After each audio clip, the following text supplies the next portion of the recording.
Alice, Yeah, Don? what's the word? Hazard. Hazard?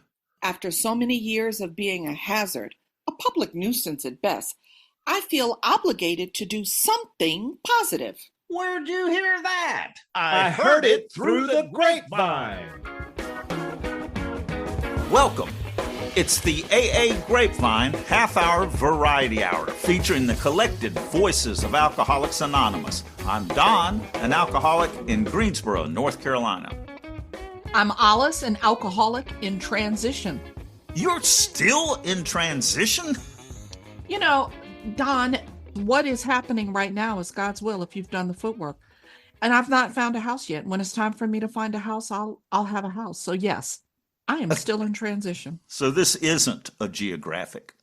No, this isn't. To escape yourself. This is a anchoring. I'm finally anchoring myself. I've been a bounce around person. I'm born and raised in New York and I moved to Oakland. You know, I'm a bounce around, but I am finally buying the house that I hope is my last house. Well, that sounds good. What are you going to meetings still? And has anything happened in your AA life recently? Last weekend, I was in Central Florida for a women's AA conference. And I'm reminded again of how much regionally Alcoholics Anonymous does vary, even though it is exactly the same everywhere in the world. Yeah. But there are also these really significant differences. The way that I think about Alcoholics Anonymous, the way that I talk about the book of Alcoholics Anonymous, the way that I attach the literature to my lived experience is different. They were like, wow. In some ways, it really varies from place to place. And I certainly go places, now I'm in the Atlanta area, and the recovery here is a little bit different, the way that approach things. Wait a minute. What was different? They go, wow. What were they responding to? I don't see Alcoholics Anonymous as an adjunct to my life. I'm not living my best life, and then I have AA over here. Right. Literally, Alcoholics Anonymous and the principles in Alcoholics Anonymous is my life.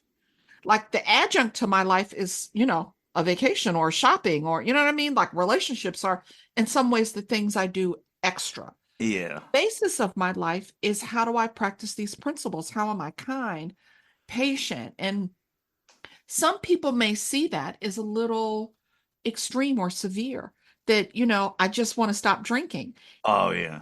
And to realize this isn't even a stop drinking program, right? This is a live right program. That can be, oh, wow, for people. We had a newcomer at a men's meeting that I went to this morning. That was kind of the point of the whole meeting. It's like what we ultimately do in AA is live our lives in such a way that it doesn't come to us to want to drink to get out of it. We do something else so that we don't get into the position. I don't want to get into the position where I desperately need a drink due to my mismanagement of my emotions and one of the things and that what people hilarious. do to me. And right, exactly. One of the things I think is hilarious, one of the aha moments I think that happened over the weekend is I drank to deal with the problems that drinking caused. And then I'm in this cycle. It's worse and worse. I can't get out. Dig in the hole. In the hole, right? And I say, I do the things I don't want to do in order to have the life I want to have. People that know me know my favorite number of sponsees is 0. Like I want to lay on the couch and watch Netflix, but that doesn't give me the life I want to have. So I do these things like I'm a joy maker, I'm a service provider, I'm a helping hand, not because I want to. Sometimes I want to, usually I don't, but because it's the right thing to do and living right, man, it makes me happy. Yeah, it's way easier than digging that hole. Yeah.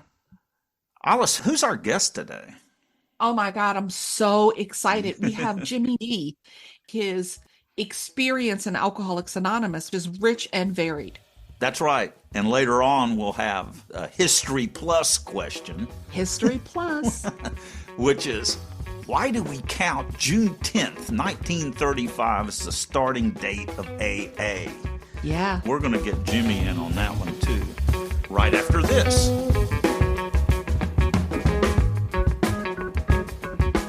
What are the Grapevine's most popular books? Emotional Sobriety 1 and 2. Both are filled with experiences by sober AA members, many with long-term sobriety, about the positive transformations we can achieve by practicing the principles of the program in all aspects of our lives. The stories show how the rewards are serenity, emotional balance, and an increased joy for living. Visit aagrapevine.org/books.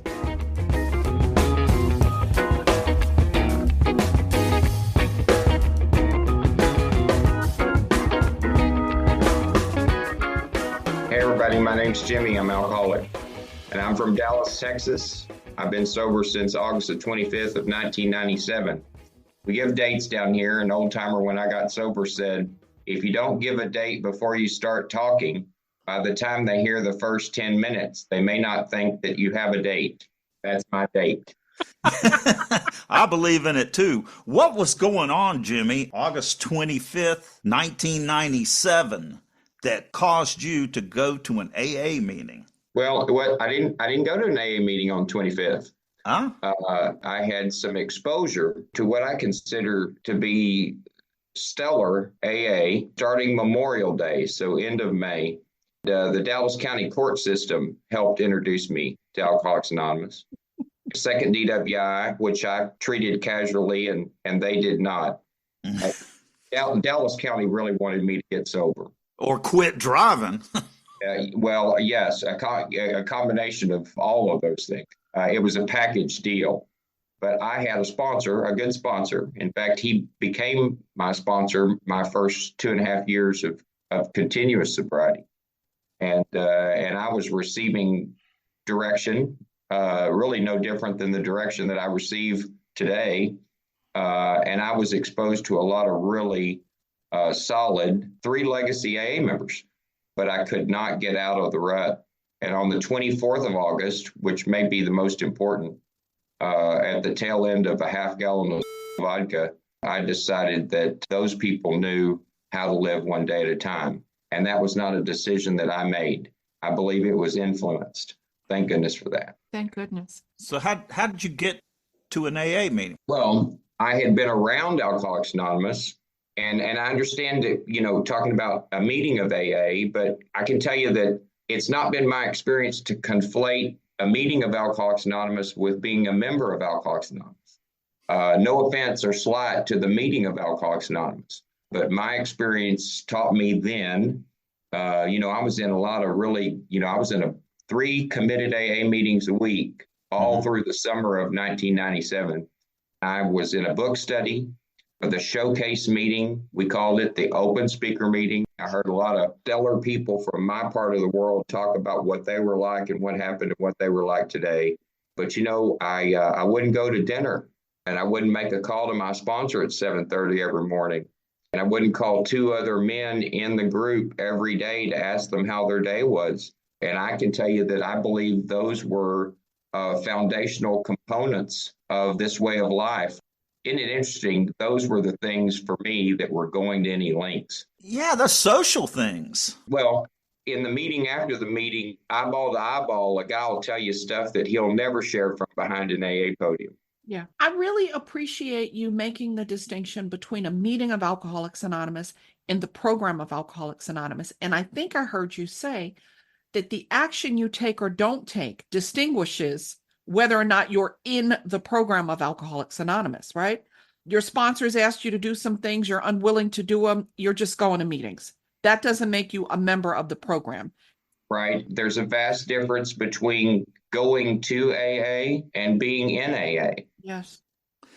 Jimmy, can you give it a personal example in your beginning sobriety where you decided to do one of these things that you didn't want to do to get into AA?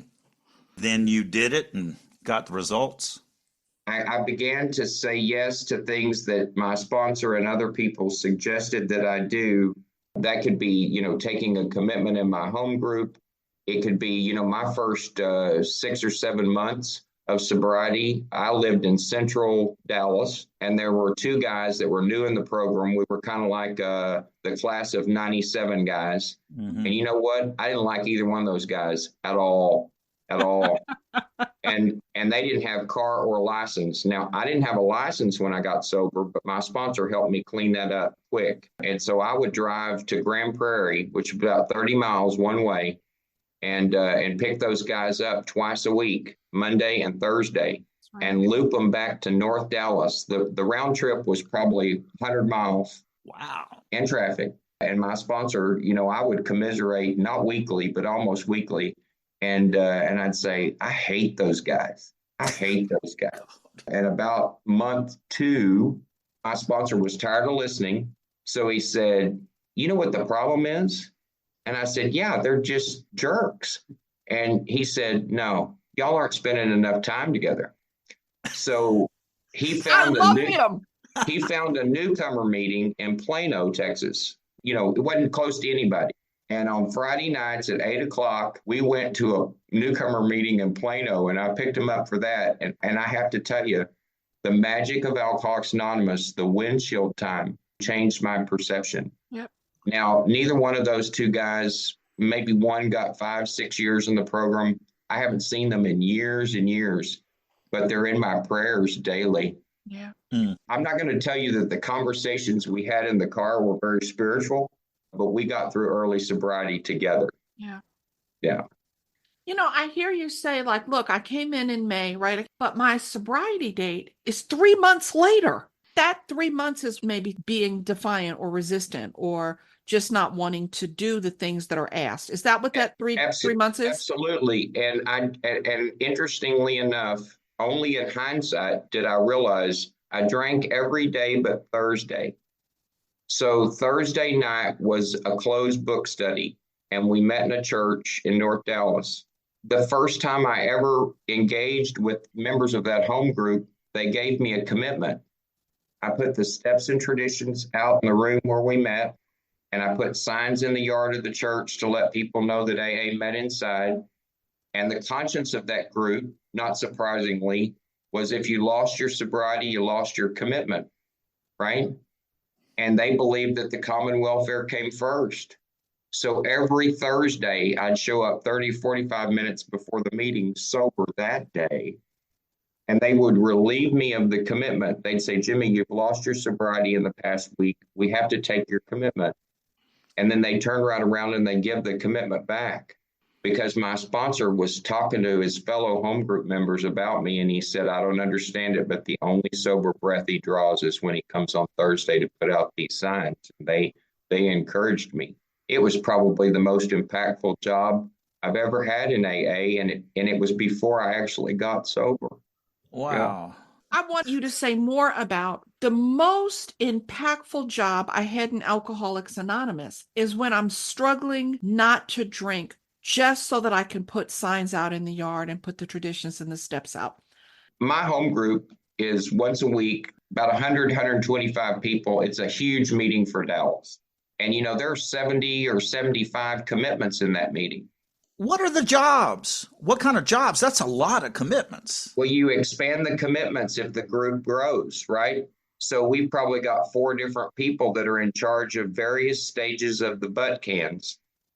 Your butt cans out. Olis is kitty litter and filter the butt cans. I'm butt cans in. Somebody else is once a week or once every couple of weeks clean the butt cans. I mean, the setup crew to put the chairs out. I watch them every Wednesday night, right? Because I make coffee. I open up the building. I'm there at 5:30 for a 7:00 meeting. That's right. And I watch these people engage with one another. There's more power in that than there is when we've got a speaker behind the lectern sharing experience, strength, and hope. The sense of belonging, the sense of I absolutely. am a part of. Jimmy, in Alcoholics Anonymous, they say that the highest level that you'll ever achieve is servant.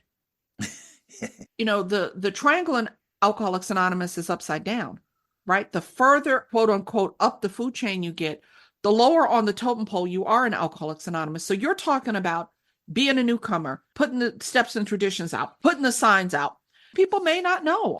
Tell them the lowest position you've had in Alcoholics Anonymous. I was a member of the General Service Board as trustee. So I think as far as U.S. Canada, that's the lowest level. I chaired the Intergroup Board in Dallas. a delegate in general service here, the further down you float, you feel the weight of the fellowship. Yep. It's by design that it's upside down. Describe the upside down triangle, because a lot of people, it took me years before I really understood. What is this? Yeah, I think we have members today, not because of any other reason than just not knowing, are not aware that when they claimed membership in Alcoholics Anonymous, they were at the top of the mountain, right? They were the highest element on the food chain that is AA. And then when they went to the bathroom and they got elected the GSR, they moved down. They moved down. Right? Yes. And at first blush, they say, oh my gosh, district meeting, area meeting, blah, blah, blah. And if they have effective sponsorship and they have home group members around them that really trust their trusted servant, they say, like my sponsor said to me when I read chapter 5, he looked me in the eyes and he said, oh my gosh, what an honor to serve your group. What an honor to serve your group. Yeah. And he was as excited about that as he had ever been about anything at all. And it just permeated my being, right? My sense of self-worth to actually begin to give back something to what I knew was saving my life one day at a time was so impactful. So that's the groups, the membership. The groups at the top of the food chain. And in the general service structure was to make sure that the AA groups were in charge of AA. So when we elect these people that I would say exercise some vision and help to provide tools to the group, that's their reason for being. So the purpose of the district meeting is for me to find out what's going on in Don's group about public information or CPC, or maybe you've got a treatment center, quote unquote, a kit in a bucket. And so when we take the meeting to the detox, we just come by and pick up the kit, and the kit's got everything we need in it in order to, take that meeting. And we move further and further down the chain.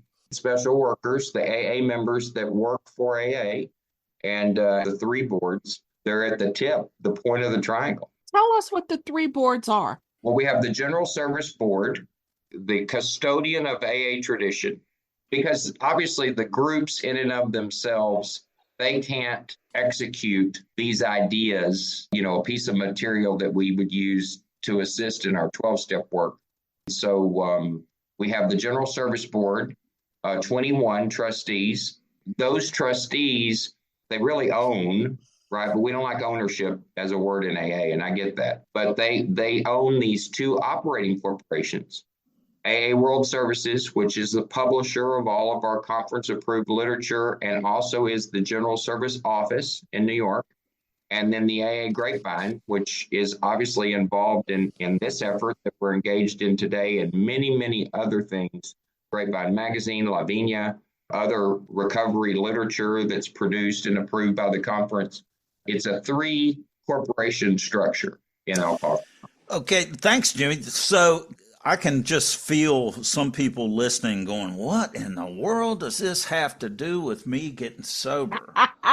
Can you give an example of something that during your tenure as trustee that affected someone personally?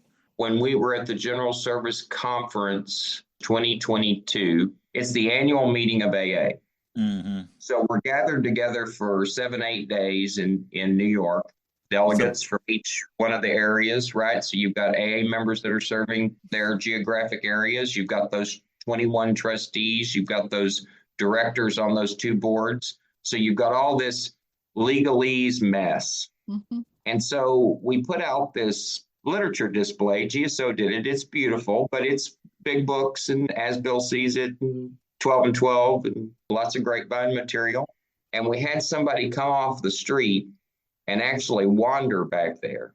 Wow. And another trustee came to me about an hour later and said, that woman stole that book. Hallelujah. And I said, thank God we're doing something to carry the message to the alcoholic who still suffers, right?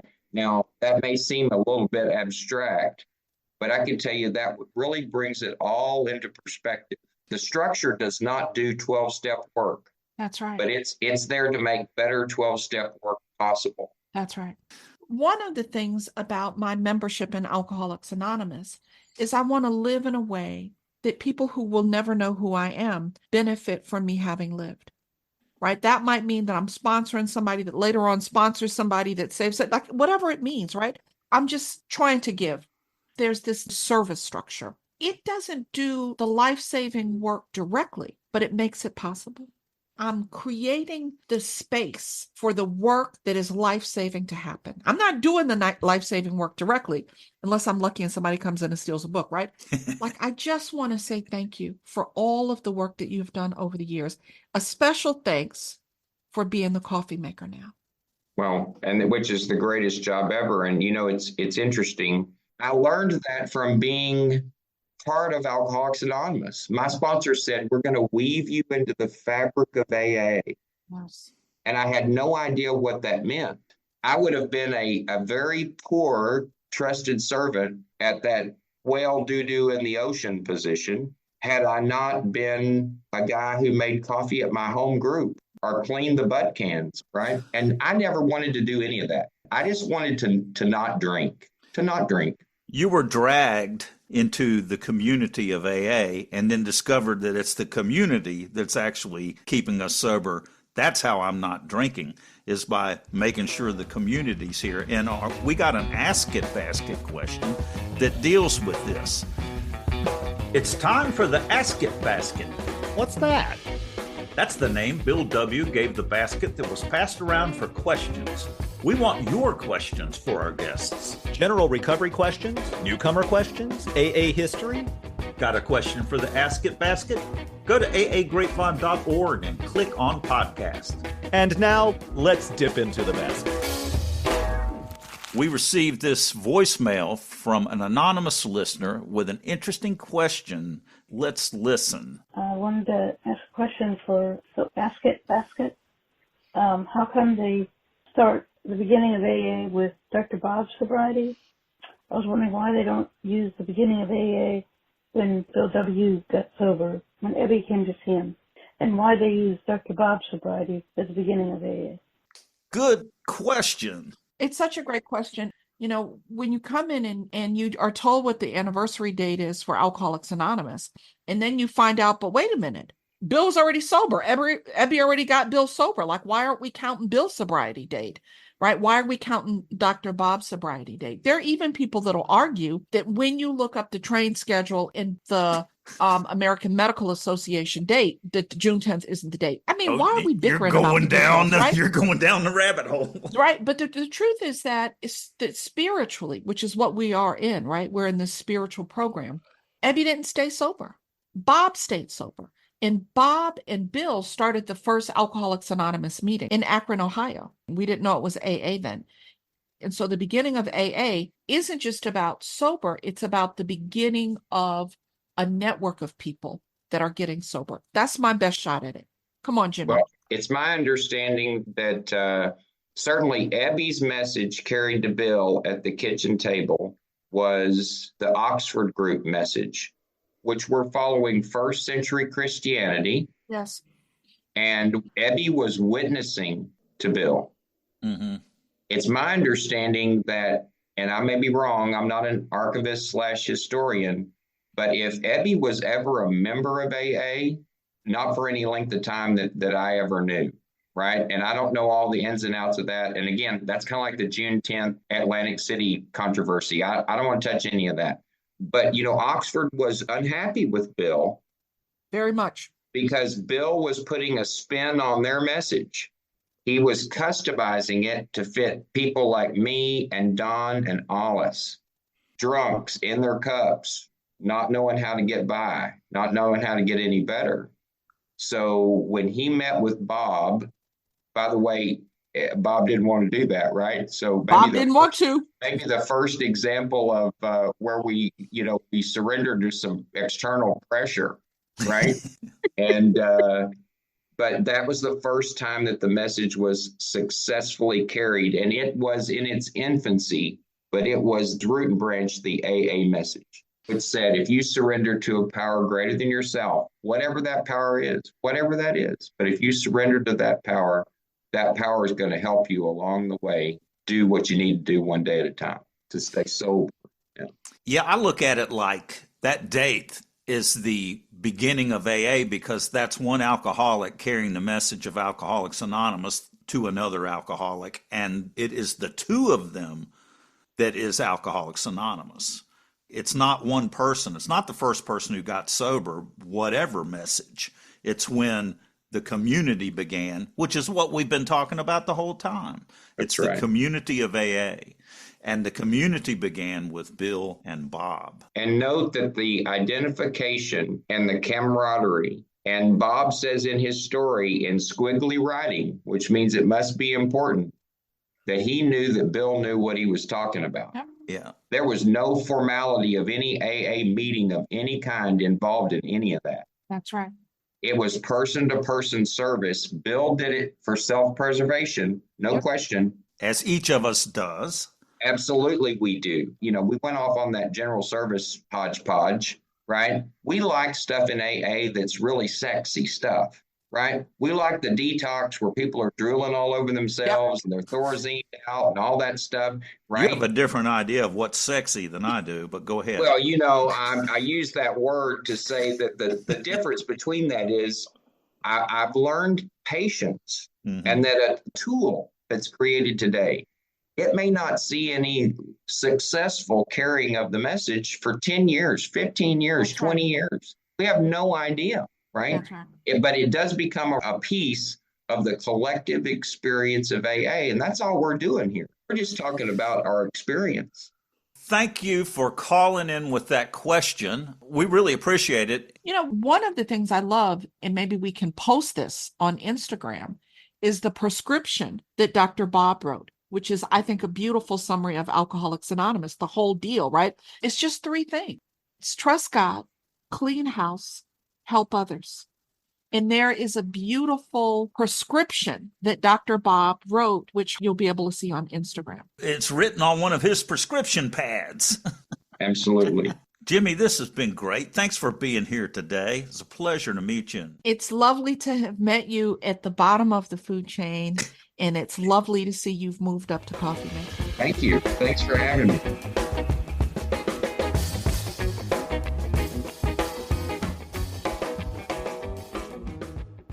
The Grapevine strives to be self-supporting. Please subscribe to the magazine or app and visit the Grapevine online store. The app is free in your phone's app store and has great content and features provided at no cost to you. But if you subscribe, you get so much more. And you support all things Grapevine, including this podcast. Oh, yeah. Only $2.99 a month.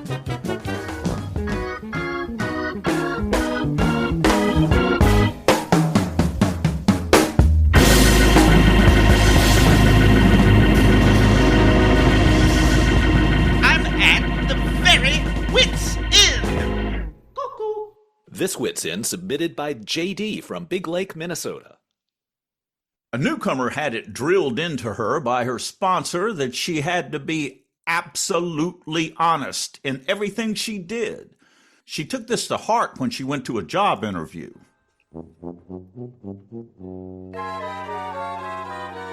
Your application looks good.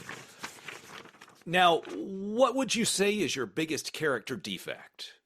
My honesty. Well, I don't think honesty is a problem. I don't give a damn what you think.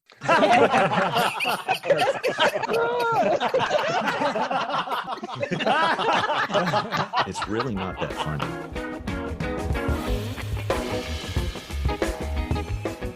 Thanks for joining us. The AA Grapevine Half-Hour Variety Hour is posted every Monday and is produced by AA Grapevine, Inc. We don't speak for AA as a whole. We share the experience, strength, and hope of members to help others recover from alcoholism. Podcast info, including how to call in, is at aagrapevine.org/podcast. Search AA Grapevine in the App Store on your phone or find AA Grapevine on Instagram and YouTube. All things Grapevine are available at aagrapevine.org. If you want to know more about AA, search online for Alcoholics Anonymous in your city or visit aa.org. That was freaking amazing.